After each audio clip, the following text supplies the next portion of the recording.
right, and welcome to another episode of JD's Deep Cut Sunday Tracks, midweek edition, Wednesdays. Okay, welcome to another Wednesday. I hope you're liking the Wednesday editions. I know it's a little bit different of what I've been doing on Sundays.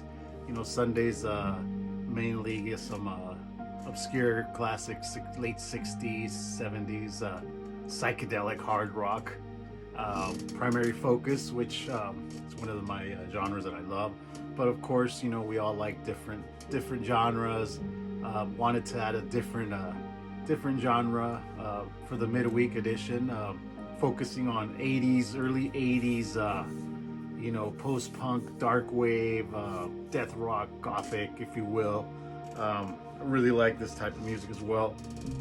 I mean, of course, I have other favorites as well, but hopefully this one will pick up a little bit. Okay, so today we're doing another early '80s, mid '80s artist project. This time it was a collaboration that came about, I think in late '83, but didn't pick up. Didn't pick up too much from the start. And within inner turmoil within the band members, but they made one album. They did release one album.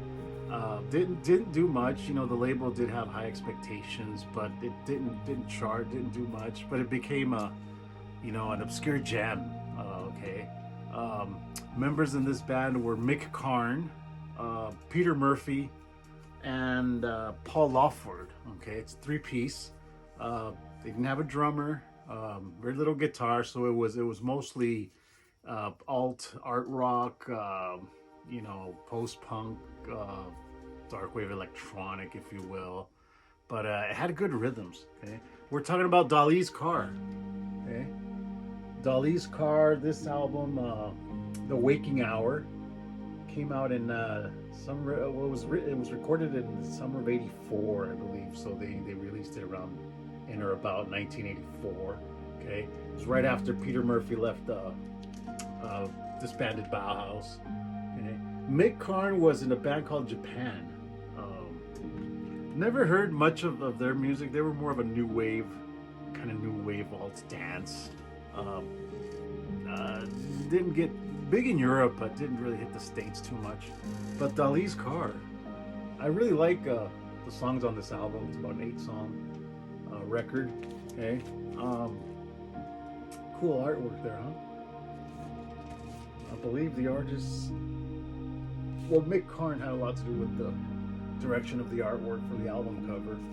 I can't remember what the name of the artist was that actually designed the cover. But Mick was a multi-instrumentalist. May he rest in peace. He passed on, I think in 2009 or something, maybe earlier. But he played a very unique style of bass. If you listen to the bass, it almost sounds like a electronic keyboard, but it's very unique bass sounding.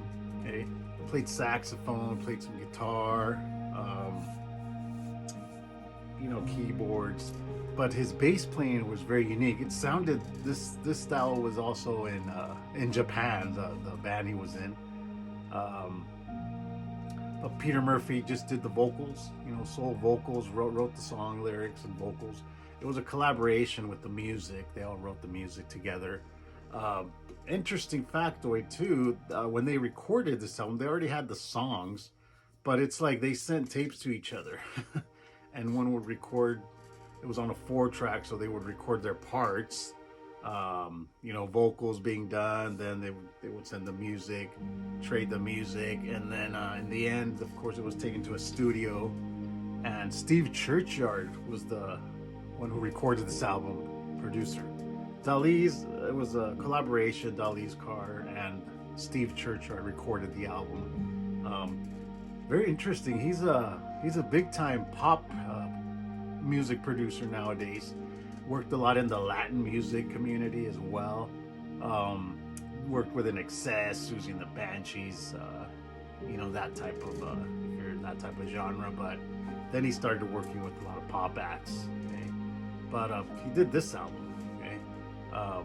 The Waking Hour. So you check it out. I'll put the link. This is very it's a hard find. This is an import, English import. I really like the inlay here, how it opens up. There's Mick, Pete Lawford, and of course Peter Murphy there.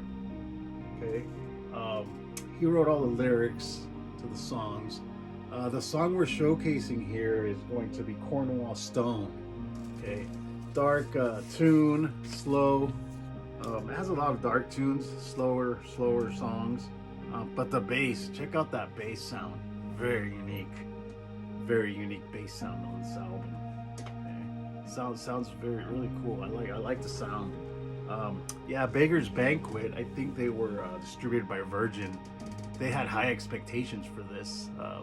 After the success of Bauhaus, I guess they thought it was going to take off, but with the inner turmoil of the band, I don't think they put enough effort, because I guess they had problems from the start.